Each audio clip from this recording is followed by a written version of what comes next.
This podcast is being powered by Anchor. If you haven't heard about Anchor, it's the easiest way to make a podcast. Let me explain. First of all, it's free. There's creation tools that allow you to record and edit your podcast right from your phone or computer. Anchor will distribute your podcast for you so it can be heard on Spotify, Apple Podcasts, and many more. You can make money from your podcast with no minimum listenership. It's everything you need to make a podcast in one place. Download the free Anchor app or go to anchor.fm to get started. Hi, everybody. Welcome to Mentally a Badass. Before we begin this episode today, I do want to put a trigger warning. In this episode, we are going to be talking about my friend's experience in a mental hospital. And I just want to let you know that if this is something that may trigger some emotions, please don't continue listening to this podcast. Okay? Thank you. And if you want to listen, I hope you enjoy.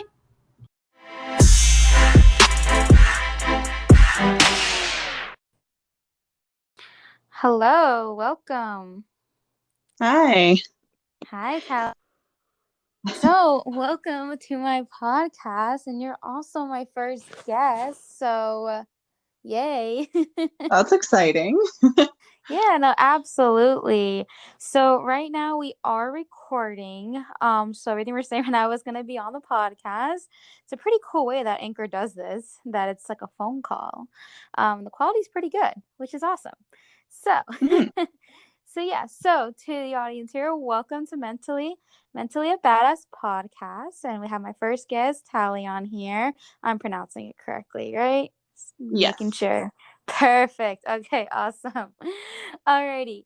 So today, you said that you want to speak about your experience going to the hospital, correct, for being suicidal. Is that right? Yeah. And there were a few times I went to for other reasons like psychosis and things like that as well. But yeah. Okay. Well, I'm definitely interested to hear about that. So I've always like wondered. I've never really knew anybody or spoke with anybody who have been to a hospital for those reasons. So I'm actually was happy that you did reach out to me because I'm very interested to know your experience, and I'm so happy that you are on my podcast. Since we are here to talk about our experiences and how we are badasses.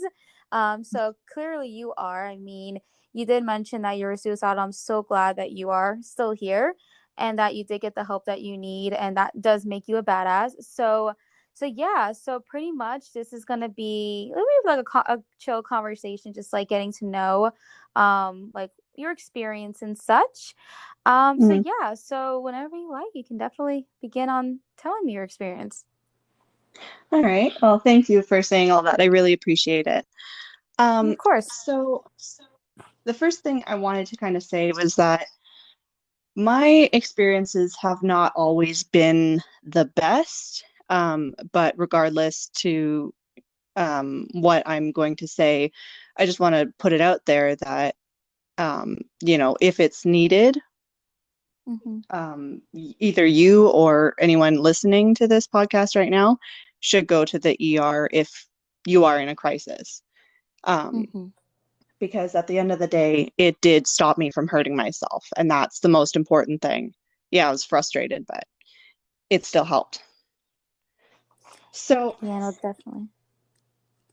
Yeah, so I want to kind of talk about a little bit, kind of in chronological order, I guess, because I've Yeah. gone many times to the hospital because it's, like I said, it's helped, right?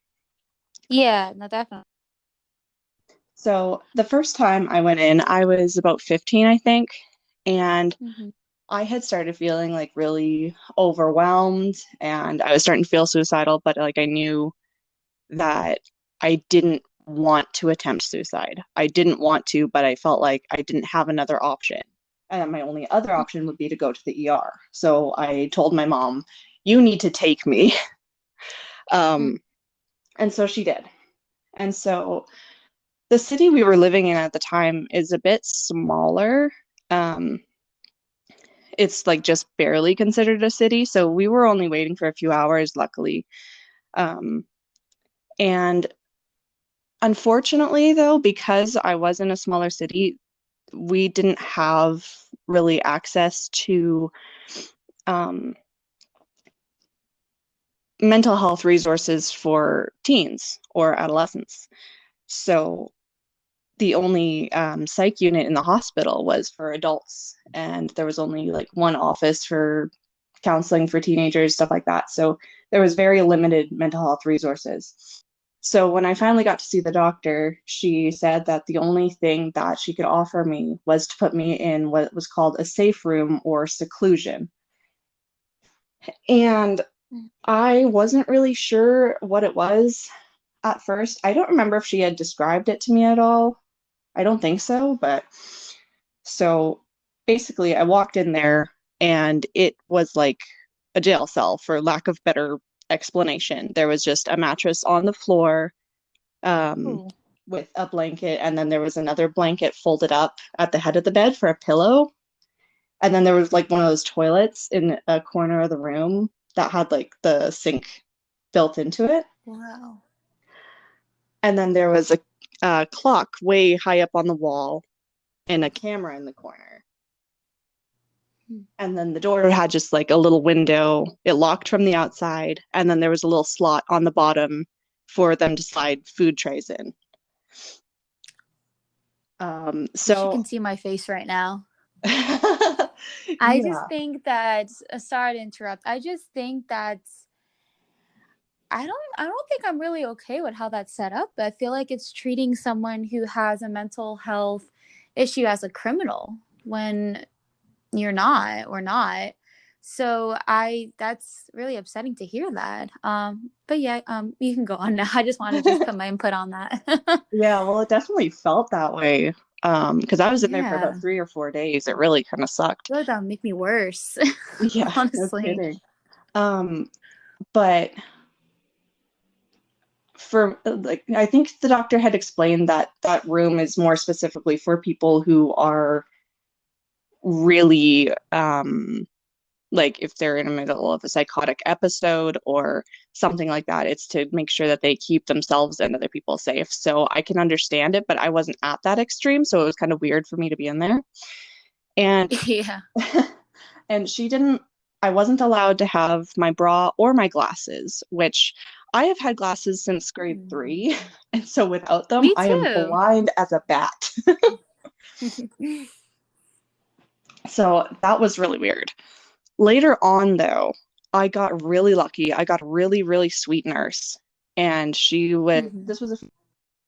and she was able to get me my glasses, a stress ball, and some magazines. I was so grateful. It was it was the best thing ever at that point. That's awesome. That's definitely good to hear Yeah. that they were good to you. Hmm. Yeah, there were some nurses that weren't that nice because I guess, there's that stigma, right? It's But crazy because if they look, if because of the stigma, if they don't believe that mental illness is like a thing and they look down on it, then why are they working in that area? You know what I mean? yeah, like I feel like if you're going to be That doesn't make working any in sense. Yeah. Like I feel like if you're going to be working in the medical field, you should know that like, you're going to have people coming in with mental health issues too. Yeah. It's just kind of common sense, just a little. Before we move forward, I'm just very curious because you live in Canada and I live Yeah. in the United States, Hmm. and our health system is so different, Yeah. so different. Um, how how does it work? Like when you go to like these hospitals and such, like in America, United States of America, we get nice hefty bills. Oh, that would be like good 50 grand or whatever. Like Yeah. I'm just really curious like how that works in Canada. I know it's a little bit like kind of off track here, but I'm just since we're on here, I'm very curious and I think a lot of people are probably very curious too. Yeah. So in Canada,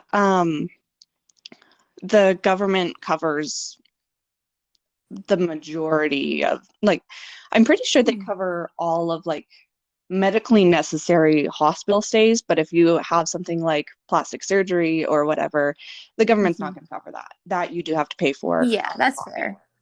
Um, and then we get taxed for other things though to kind of like compensate for that. So that's kind of how that Mm. works.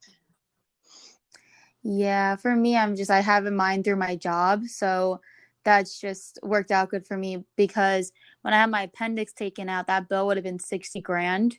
Oh, But I'm geez. just like my insurance covered. I think I ended up paying around like under 10,000, but it's still a lot. But Yeah. yeah, so if I didn't have health insurance, it would have been like 60 grand. So that's just an example of the system here, if you're curious. Yeah, for sure. Um, yeah. So anyway, moving on from politics, going on to going back to our original topic in my podcast topic.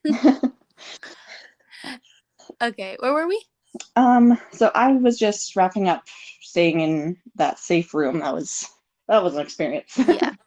Um, and then other times I would stay the night in the emergency room. This was in the city I was living in now, actually. So basically what would happen is I would go to the emergency room, I'd go through triage, they'd ask me why I was there. And I'd say that I was there because I wanted to kill myself.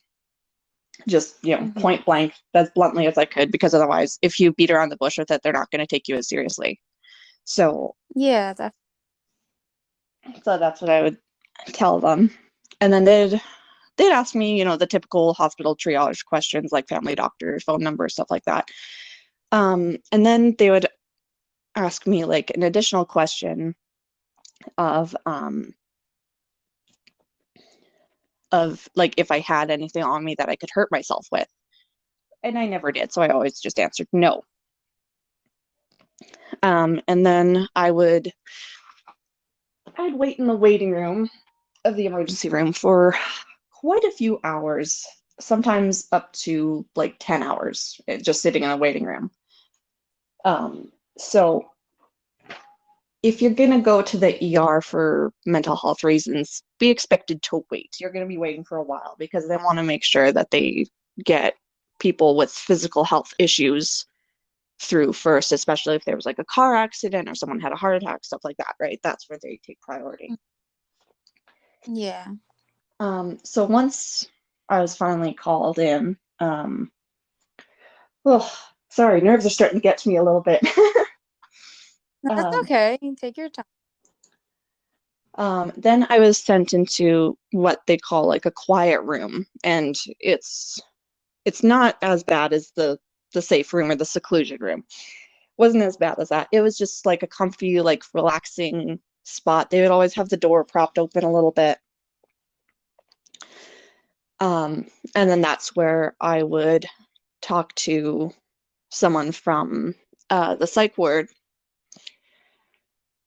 about why I was there, what was going on, stuff like that.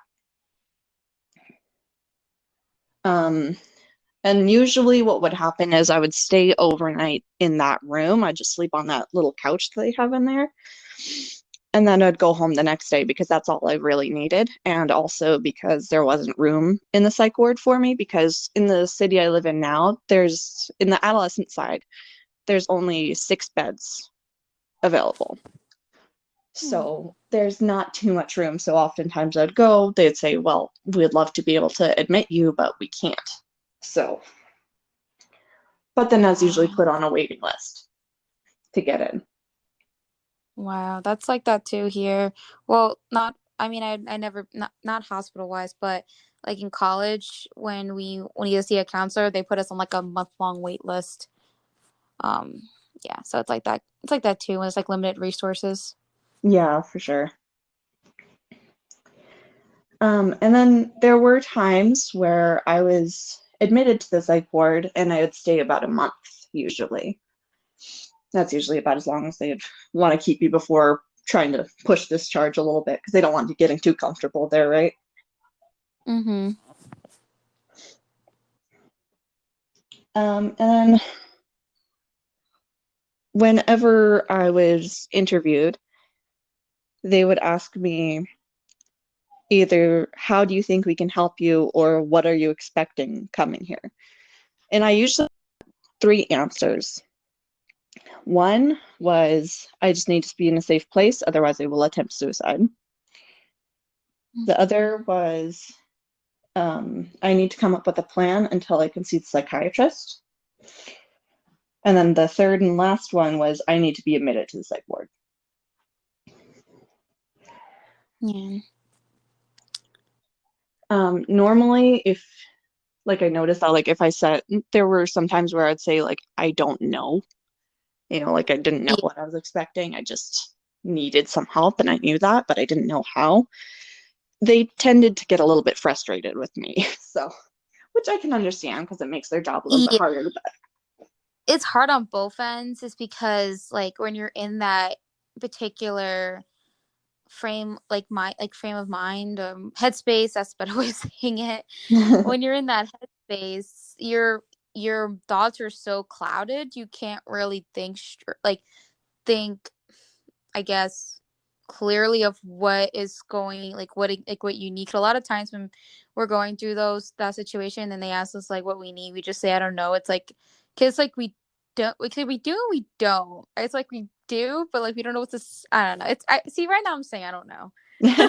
yeah, we're exactly. just we just don't know what to say. I think we just have all these emotions and then we just have word vomit and hope Hmm. people can like but obviously it can't be like that. Like my psychiatrist, I would like joke around with him. Not joke around with him, but I'm just very sarcastic and it's Right. just my personality. And then I forgot what he said to me. But he asked me something and I said like, "Oh, I don't know, like how do I feel like what should I do or what should I like what's the best for me?" And then I think he was like, "You the one who had to tell me. I can't read your mind." I was like, "I'm just kidding." But I get it. He was a little defensive, but I just think it's just because it probably happens very often. And I mean, it makes sense because like it's very hard enough to get help, and now we're just like, hey, we know we need it, but like we don't really know what like. It's just complicated. Mental health's complicated overall. Period. Yeah, that's for sure. It really is. Especially because like I think I had a lot of usually the nurses were nice to me, but sometimes I got some nurses who were rude. It's usually the doctors who were the most rude to me because there were times when I'd be interviewed not by someone who was from the psych unit, but from like an actual medical doctor who, could Mm, have just had a patient die on him and now he's going to interview someone who's suicidal, like, you know what I mean? So that's going to ruin anyone's day type thing. So, yeah, yeah, it's hard, but I think they tend to get a bit frustrated because it's like I'm the only one in charge of my recovery, right? And so if yeah, they don't see that I'm going to counseling and I'm seeing a psychiatrist, whatever, they're going to get frustrated that I keep showing up at the ER, right? yeah. And that True. makes sense. But I mean, like at the time I was having a really hard time. So it, it was difficult and I didn't know what else to do at the time. Yeah, and you said you were 15, right? Yeah, Is it 15, the time? 16-ish. Yeah, so I feel like that around that time we probably didn't know as much of like what we needed because like, you're a teenager too. It's like Hmm. a different mind of now like yeah, it's also the age thing too. It's like you definitely know more now than you did when you were 15. Yeah. Um yeah, so yeah, that could have something to do with it. But yeah. And that's also like super mature of you too and just like really responsible for you to go to the ER when you felt like that too. Like a lot of people wouldn't do that. Yeah, I know. Thank Just you. And I know a lot of people really struggle to know like when to go to the ER because like I know there were times too when I was like I had thought about going to the emergency room because I was suicidal. Um, but I had decided against it because I had just felt at the time that, oh well, they're not going to care anyway. They're not going to help. Which was a complete lie because I'm sure they cared and it did help, but that's just the kind of lie that I believed at the time. And whenever that would happen, I would either self-harm or attempt suicide. So, like it's important to kind of figure out where you're at, and it takes a lot of time and effort to kind of recognize that within yourself, but it is doable and it's important to do so. Yeah, and it's definitely hard, like, and you're saying you kept hearing that lie. Like, I always like they always say like, your anxiety's lying to you and everything like Hmm. that, and all these thoughts are like demons in your head. And like sometimes I'll just randomly get these thoughts too, but I'm just trying to overcome that Hmm. because like I feel like our brain when that's ill and like our soul are completely different things. Yeah. So it's like I have this whole theory that the soul could like overcome the illness of our brain. I know this is like my whole like conspiracy like, theory and everything like that. No. So like when it's kind of like also practice too. Hmm. So like it's also just recognizing that when you are starting to feel like depressed in a certain way and it's starting to come down, like just recognizing that okay, it's my illness that's starting to kick, it's starting to happen, it's coming. Like where I like to say my depression wave is because it's here. I Yeah. just kind of just like, hey, it's here. And honestly, the way I respond to it, it's probably like not the best coping mechanism, but I'm just like super sarcastic. Um like, I don't know. I'm really weird and I just think it's because I just like my body just goes into like this shock where it's like I have to laugh and to get that serotonin or something Yeah. like that. Um, I don't know. I cope really weird, I guess, but I'm just usually I guess it's just like when I'm just like super sarcastic, that's when it's like, okay, like I don't know. I just feel like I just trying to make laughter and try to be like I don't joke in inappropriate ways. Obviously, I know mental health's very serious, Hmm. but I just try to use humor into like kind of pushing out all that negativity. And I know it's probably bad, but we're learning, right? Yeah, exactly. And I mean, I With do, therapy. yeah. And, I do a very similar type of thing, not necessarily being sarcastic, but like whenever I'm talking about something that's difficult or hard, I tend to like laugh and smile about it. And Yeah, I do pe that too. people wonder, like, are you like not taking it seriously? You know what I mean? Like, no, I take it I do very the seriously. same thing. But I really do the same thing too. yeah, it just makes it easier to say. It's like, otherwise I'm gonna cry. So which one do you want? You guys, oh my goodness. Like for me, I work in like a high stress job and everything. So like my daily life and my daily job is always getting like, yelled at and stuff. And then when I'm in like an emotional distress, I'm just very like sorry. I just the way I guess I respond, I it's really hard to explain. Like if something is really stressful or frustrating, I like turn into like something that's humorous Hmm. or whatever. I just like turn it into like I don't know a story or something like that. It's really hard to explain, and I probably gonna move away from this topic just because I probably shouldn't be talking about my work just for reasons. But Right. moving on from that, but basically, long story short is that all you really have to know is I have a stressful job and I have to develop coping mechanisms to not cry during work. So that's Yeah. pretty much all I want to say. Okay. But yeah, that's that. And so we were taught, where was it? Yeah, so we're talking about your experience when you were 15, but you said you went to the hospital multiple times, correct? Yeah. Okay. Yeah. There was multiple times that I went to the ER, more times than I can count, in all honesty. And then there there were a lot of times that I was admitted to the psych ward. Um, if if you want to hear more about my experiences there, I have some videos up on my YouTube channel about it. But Should take a look. yeah, so yeah, all of my experiences were a little interesting. There were definitely ups and downs to it, but um, yeah, and one thing to note too is that when I was feeling this way, and having all of this like crisis come up Mm-hmm. all the time. I had really, really severe borderline personality disorder. I still struggle with it, but it's not as bad now.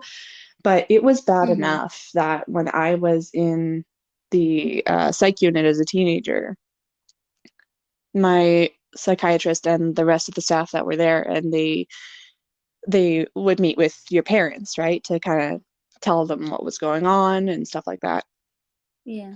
And they had told my parents that my BPD was so severe that they should just prepare for the worst and that I wasn't ever going to get better. Oh my goodness. Yeah, that's how like extreme it was. So, you know, and I'm sure anyone with BPD can kind of understand how like crazy it can be, and like to have it that severely is pretty rough. So it's just it yeah, it was bad. It was really, really bad, but I'm glad I've gotten better now through years and years of therapy and a lot of other stuff too. Like I won't get into this too much, but my religion has helped me a lot, my faith. Um, Mm-hmm. that's been the biggest thing for me. But Yeah, no, definitely me too on that as well. Um, so I don't know exactly how old you are or anything like that, but when would you say like this was around the time like that you felt that you like I'm sure you probably had your ups and downs, right? right. Like for me personally, I was diagnosed with bipolar when I was 17, Hmm. and then I right now I'm 25, Right. and I've had like my ups and downs. Like usually I notice I'm having it when I'm in a very stressful time of my life. It's usually when it's like the hardest time for me. And then I've done my research, and apparently stress is what triggers a lot of the symptoms and such. But Hmm. um, when I was 17, that was my worst experience. Um, my parents caught me self harming, Mm.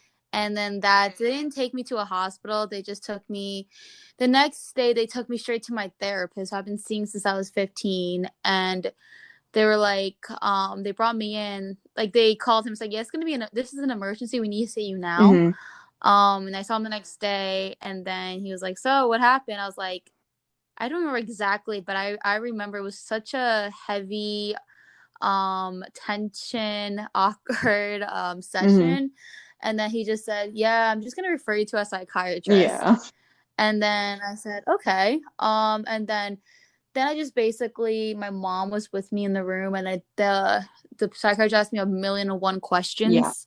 It was like pretty much going down through like a whole line of questions, and then he said, "Oh, you're bipolar. You have ADHD." And I can't remember if he said I had borderline personality disorder too. It was a while ago, but he mainly treated me for bipolar, Right. and he gave me Abilify, Hmm. which is the medication. And then, but I went off it because I did the wrong thing by saying I feel better. Right. And then felt okay. And then I had another moment, and well, I don't, I didn't have a moment of self harm after of being 17. So I'm very happy with that, Hmm. that I didn't relapse in that way. But I've had like on like mental breakdowns in college, and I've had it like like just moving out of my parents' house, like really big stressful situations. Like that's what triggered me, and that's when I knew I was getting bad. Yeah. So but it's kind of crazy throughout that time. I saw multiple different therapists and psychiatrists because of like my different like life event changes. Hmm. So I saw one when I was like in high school, like throughout that time, and then I saw one in college who diagnosed me with anxiety, depression, ADHD. They said we don't see that you're bipolar. Hmm. And I said, "Oh, okay." I mean, I guess the person misdiagnosed me.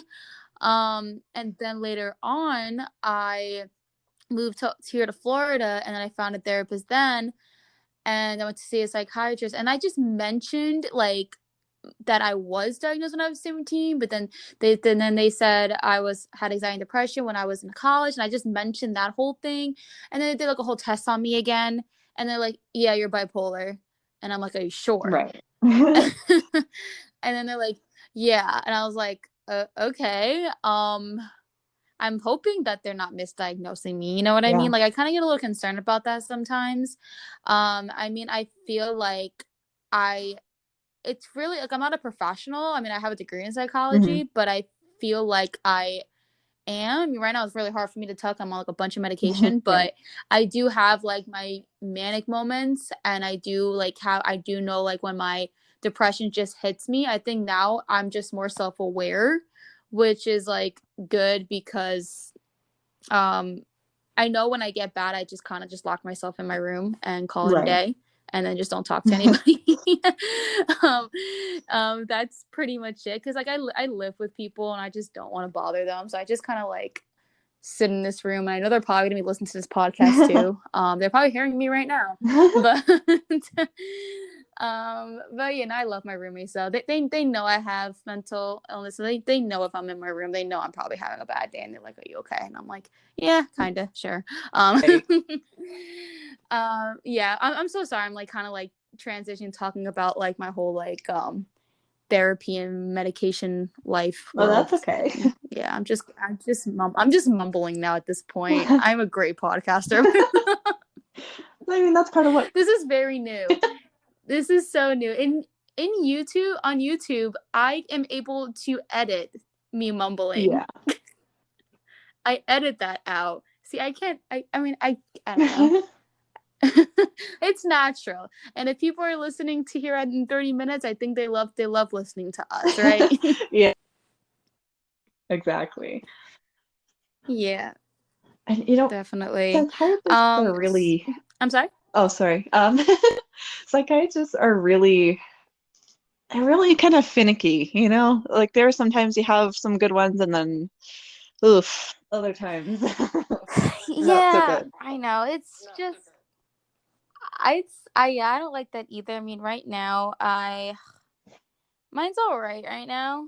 I got a new therapist.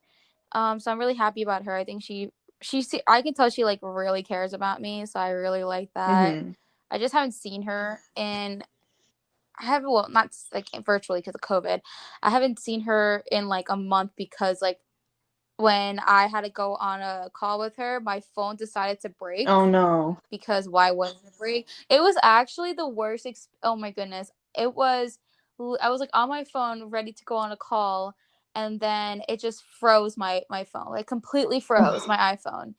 And I was like, okay, let me just restart it. And it wasn't restarting. Like, I don't know if you have an iPhone, but like when you hold on to the buttons and it like restarts, it wasn't doing that. oh Like my gosh. it literally wasn't working. I was about to cry. Like I was going to a panic because like if you miss those appointments, they charge me $50 if I miss it. Yeah. So I'm like, I don't pay $50, you know? Yeah.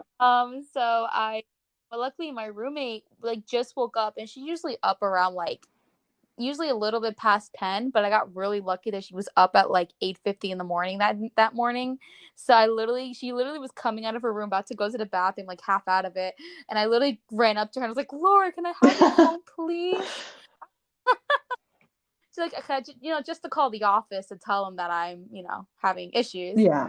And then I was like basically like I told them I said, "Listen, I understand the $50 thing because they were about to charge me, and I was like, please don't charge me, like please." I was like, this is not my fault. Yeah, no kidding. Okay, they said, okay, we won't charge you this time. Like, thank you. And then when I was supposed to have an appointment with her again, then she like canceled on me the day before. I don't know why, maybe personal reasons or Yeah. whatever. So then the next point 3 weeks. I was like, oh my God. It's like a month and a half without seeing her. And I was like, we're just making progress. And now I have to wait. Yeah. And that is therapy. Yeah. You know, the Yeah. mental health world is just a whole lot of hurry up and wait. It's crazy. It's so scary, honestly.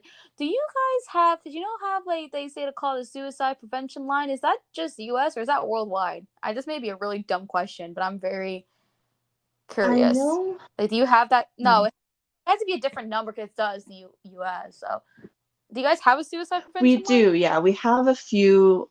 We have, um, like my province specifically has their own suicide line. Um, And then Mm-hmm. I'm sure every other province in Canada does too. And then there are different crisis lines too for like sexual assault and like stuff like that. There's different crisis lines that you can call too.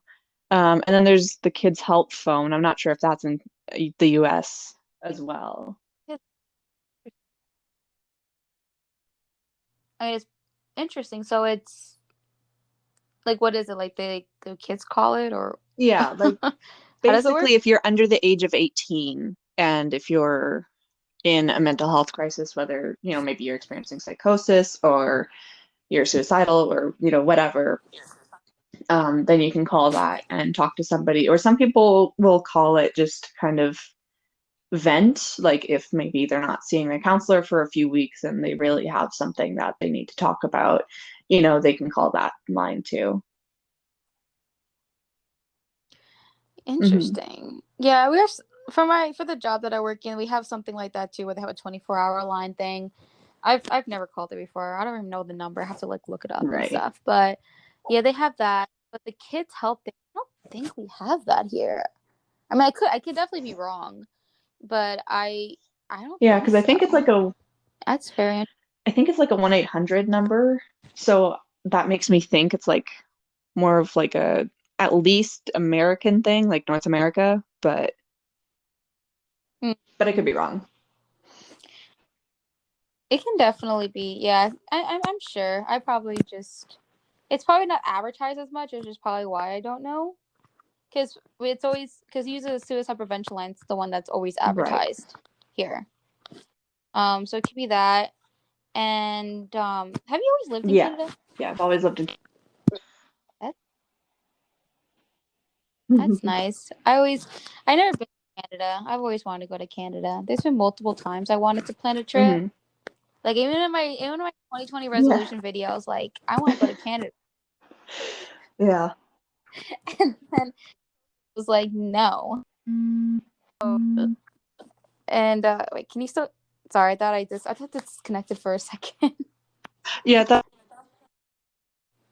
um But my I alarm think it on was my mine because phone my just alarm actually reminding me went to off take too. myself. Oh, No, that's so I weird. have like an alarm at wait, it's 11 by me. What time is it by you? 8? You have an alarm at 8 Yeah. o'clock? Me Hmm. too. What's your alarm for? Mine's vacation. Yeah, mine's for medication too, but it's for pain medication because I also have Oh. endometriosis, so that gets pretty painful, and so that That's kind helps of crazy that we literally manage the had an pain with it. alarm the exact same time. That is Yeah, so funny. that's so Now weird. everybody knows that I take my medication at 11 o'clock at night. Wow, I'm getting very personal on this thing. But you know what? It's fine. It's my podcast. I can do what I want. Yeah, People are gonna be like, exactly. People are gonna think like, wow, I'm following this crazy person on here. It's fine. Everything's fine. I'm gonna take this without making it so like loud because I'm on a phone right now. I think the phone thing is pretty Yeah, cool, and I sometimes keep forgetting that we're recording a podcast because it just feels like we're on a phone call together. yeah, for sure. I I've been having that problem too. Yeah, that's why I'm just like, I gotta really pick my words. I don't want to be too personal. You know what I Yeah, mean? Even though at this point it's like 30 something minutes in, I'm just like, at this point, it's whatever. It's fine. Um, yeah. So we yeah, kind of got off track. Did we? Because we were talking about your story and then we started talking about other things, but I don't want to feel like I like interrupted your story, if you know what I mean. Like, was there other things you want to right. talk about with your experience? Um,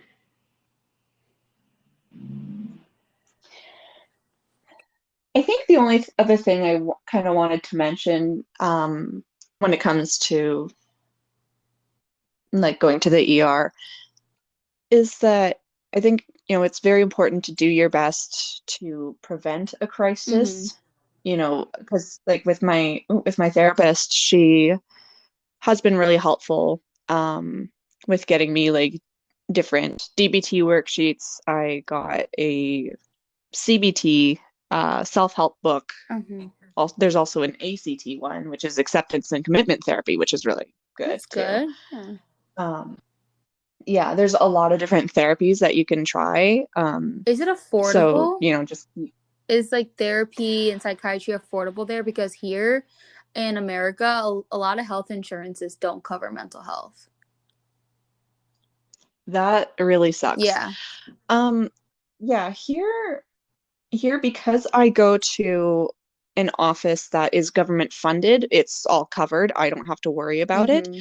The only time I really have to worry about cost is when it comes to prescriptions, whether that be mental health related or not. Um, or if I were to go to a um, a different office that wasn't government funded. Like when I was younger, I went to um, a counseling office that was specific to sexual abuse survivors, and that was wonderful therapy. Mm-hmm. And my parents had really great coverage under my dad's work, and they had extended coverage on top of that too. So that was all covered. They didn't have to pay for it. But I'm pretty sure if I were to go back to that office now, if I felt like I needed it, then I think I'd probably have to pay. I'm not sure exactly how much it costs because I haven't had to worry about it, right? Mm-hmm. Um, but yeah, here it's usually best if you go to a government funded place. That's so interesting because I don't think it's like that here when it's for I don't know. When like for me, if I didn't have my insurance, I know that my psychiatrist appointment, that's like literally 20 minutes by the way, is Yeah. $200 without insurance. Yeah. That's I mean rough. I pay 20, so it's not bad. I mean it's once a month. It's fine. I can like, deal with it. But it's without insurance. I get like the bill in the mail and it just shows like what the insurance paid and everything. And so I look at it, I'm like, so if I didn't have insurance, I would have had to pay $200 for a 20-minute visit.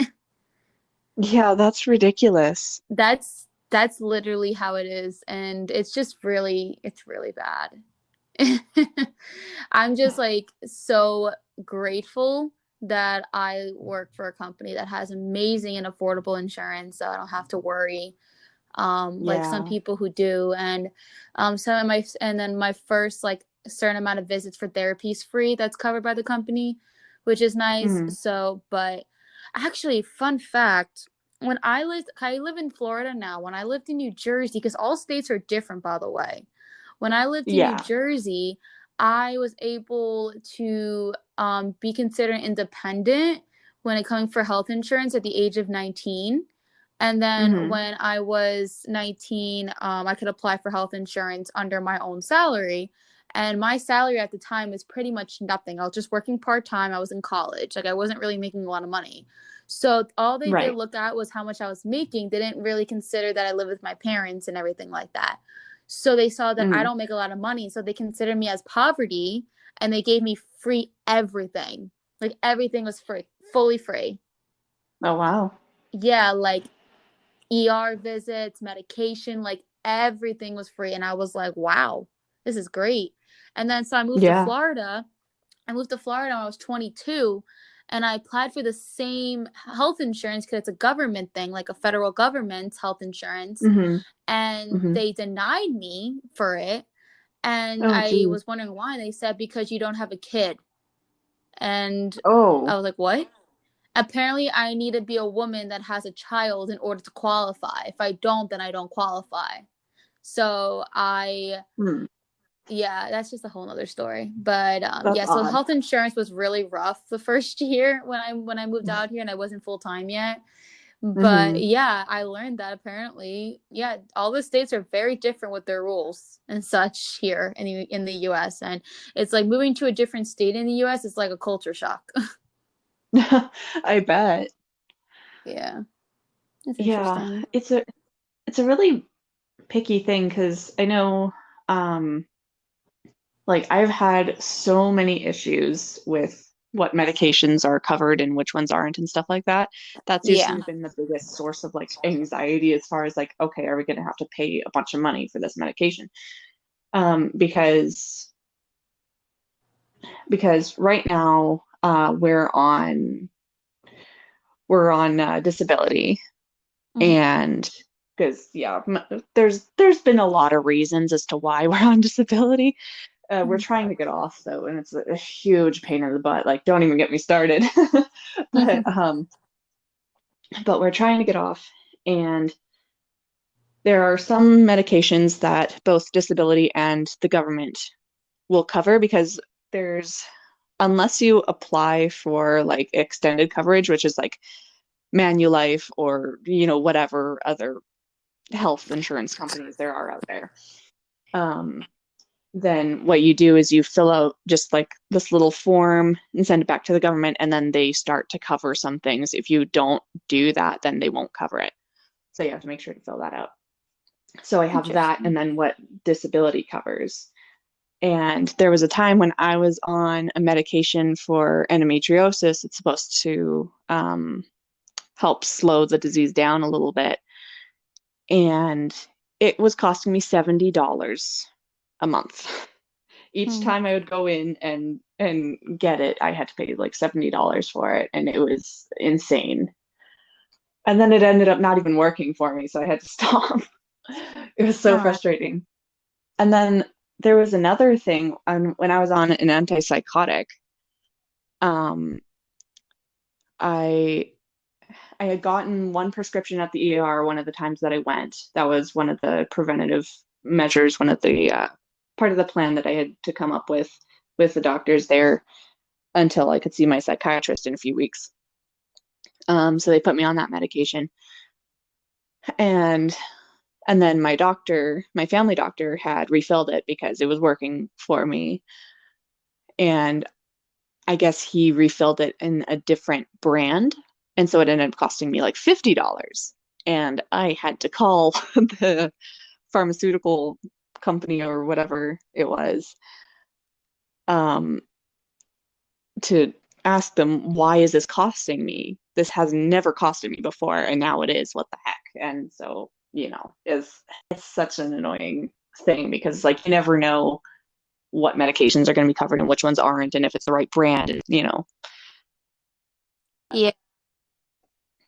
Yeah, I can definitely be challenging. I feel like so far I've been very lucky with it. I think that because my insurance that I'm on, um, a, a lot of it's basically it's a lot of people that's on the same insurance in my area, so it's kind of like the doctors already know what I'm on, so it's kind of like they already know what to prescribe in a way.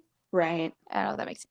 Yeah, so I think it's mostly I think just like mostly generic is kind of like what's safe under my insurance, like instead of the brands. But the brands is usually the one that costs the money. Yeah.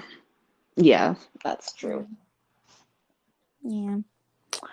Okay, so yeah, we're rolling into almost 50 minutes. Yeah, that like 1 second I see it's like 20, 30 minutes and now it's like almost 50. So I think that we should probably close the podcast episode here. hmm Is there anything else you want to say before we close it out? I think just the bottom line, if you need to go to the emergency room for mental health reasons, go. Mm-hmm. There's, you know, that's just kind of how it That's should be. definitely helpful. Yeah. And like I know like there can be money worries and stuff like that, but at the end of the day, if you need it, Yeah. you need it, right? You wouldn't tell someone who's Yeah, having it's a heart true. attack not to go to the emergency room? So it's the same kind of thing. Yeah. I just think probably the challenging thing is that when people don't know when it's like the breaking point, you know what I mean? Yeah, for I sure. think that's yeah. But you explained that in detail, like when you knew it was the time, and I'm glad you did. Truly, I'm so happy that you did that. You didn't give up.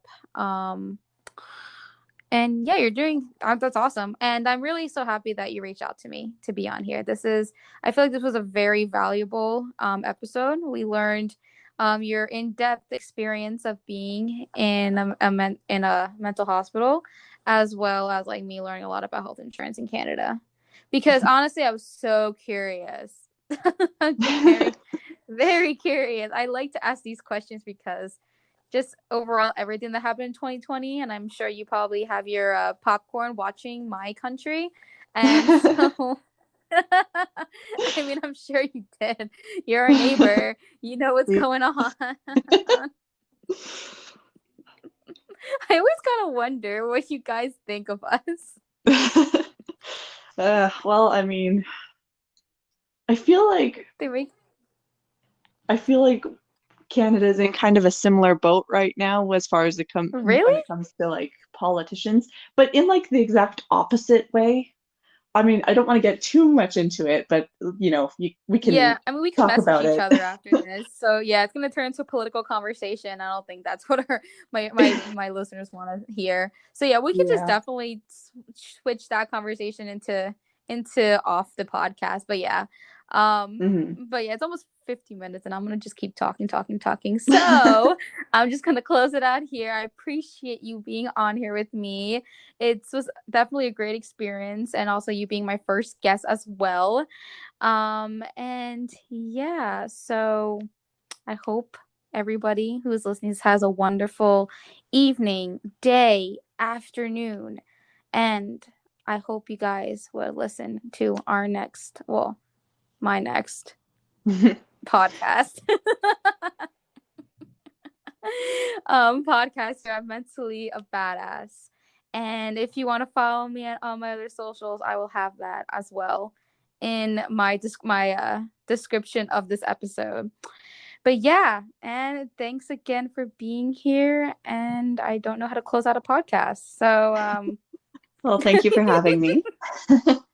of course. All right. Take care. This feels like a phone call. All right. Well, you too. Or okay.